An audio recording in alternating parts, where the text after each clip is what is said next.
We have arrived at the Amwell Reserve, having just cycled up the canal, and the first thing we encountered, apart from Dan of course, was this amazing view. And the first thing I noticed was two huge cormorants out on the posts on the lake there, and this is a site that hosts nearly 50 different birds that you're going to see on a regular basis. I mean, it's absolutely amazing. It was a quarry, Correct. which has now just turned into this beautiful reserve for wildlife. Dan, tell us a bit more. Okay, so as you say, ex-quarry, it was flooded and then turned into a nature reserve. It forms part of the Lee Valley SBA and Ramsar site, so it's within the regional park of Lee Valley. It's also a SSSI site as well. There's a range of different habitats here, so as you can see we've got the open water along with the islands and the exposed gravel. Further down we can see the reed beds, so we've got quite a vast area of reed beds. And the other sides we've got grasslands and open sort of fen habitats. So this is, during the winter months, this is very important for overwintering ducks. We get hundreds of different duck species, as well as a few rare species, including goldeneye and smew. Some of the specialities for around this area. The reed beds are particularly important for overwintering bittern. So bittern's quite a special species. Over the last few years, bittern numbers have increased, but in 1997, bittern numbers throughout the whole country were down to 11 booming males. Wow. Whereas before there was quite a lot of greater numbers. Up until 2016, throughout the country we had 160 booming males. So that's down to conservation efforts with sites like this and others that we have managed to get bitterns back. Okay, and so have you had to do anything specific with the environment there to attract them and make sure they've got safe housing, basically? Yep, so one of the things that we do is reed management and reed cutting. Okay. So as we can probably see just to the left of the hide, we've got some areas where there's sort of inlets and scallops within the reed bed. So these are areas that are created for feeding areas for bittern.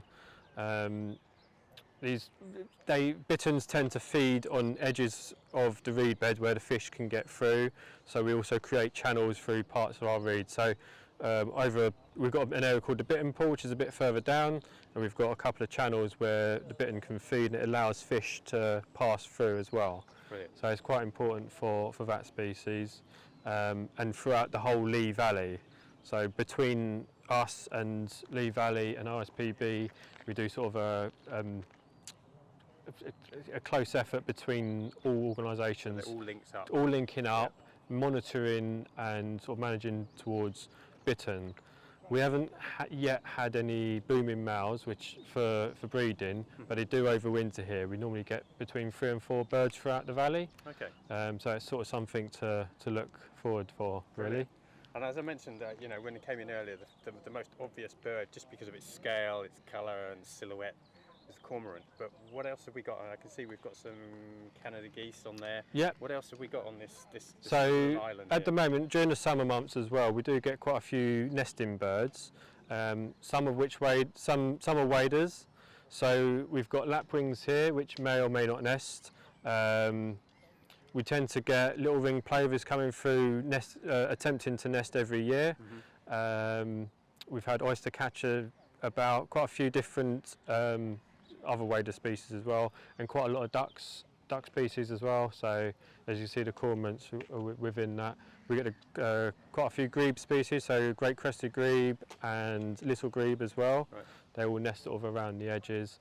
And these sort of exposed islands provide those sort of nesting areas for species like that. Brilliant. And so birds are coming in from across the globe, basically. Exactly. That's amazing. And they're arriving here in Hertfordshire. That's right. Wonderful. And that's just down to the fact that we've created and then maintained these perfect environments for them.